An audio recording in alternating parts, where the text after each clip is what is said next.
এবারে বলি, তোমার ট্রেনে করে জম্মু তাওয়ায় চলে গেলে, তারপর তোমরা কী করবে?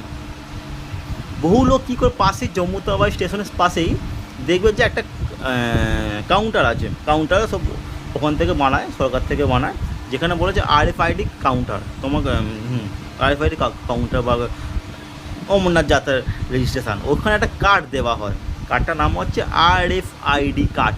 ওই তোমার যে রেজিস্ট্রেশন করছো ওই সব ডকুমেন্টসগুলো দেখালে তোমাকে RFID কার্ড দেয়, ওই কার্ড দিয়ে তোমার যাত্রা শুরু হবে। ভালো কথা। এবার হচ্ছে যে ধরো তুমি তোমার 8 তারিখের রেজিস্ট্রেশন, মানে পেলগামে যাত্রা শুরু, তুমি 1 তারিখে গিয়ে পৌঁছালে, তুমি অতদিন তাহলে কী করবে?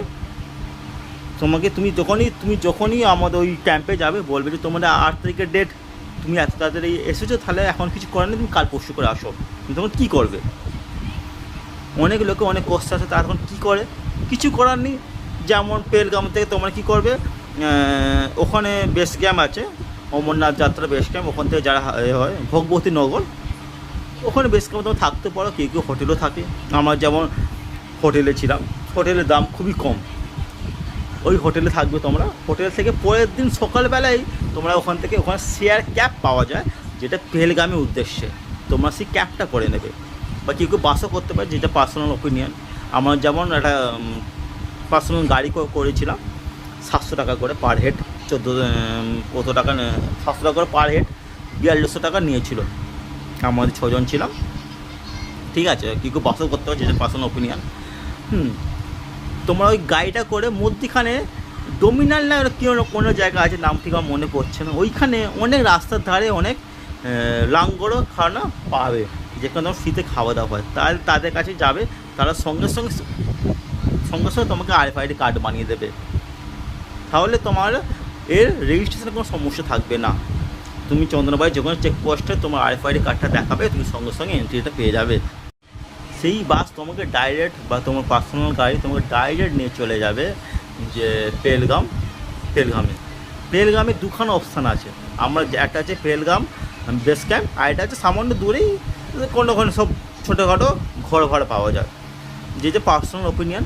তোমরা তোমাদের সাধ্য মতন কেউ বেস ক্যাম্পে থাকতে পারো, এবং কেউ যে যার হোটেলেও থাকতে পারো, যে যার রুমেও থাকতে পারো। আমরা কী করছি, খানিকটা এগিয়ে একটা রুমে থেকেছিলাম, যেখানে 200 টাকা করে মাত্র পার হেড ভাড়া দিয়ে। তোমরা পেলগামে যাবে, পেলগামে কী করবে, সেখানে অনেক ভান্ডার আছে, সেখানে ভান্ডারতে গিয়ে তোমরা খাবে, খেয়ে দিয়ে কী করবে, তোমার নিজস্ব যে যা বেস ক্যাম্পে থাকার পর পরের দিন সকালবেলায় ওইখান থেকে চন্দনবাড়ি যাওয়ার জন্য বাস পাওয়া যায়, বা বিভিন্ন পার্সোনাল ক্যাব পাওয়া যায়, যে যা সাধ্য মতন যে যা করবে, বাস করা বা যে যার সাধ্য মতন।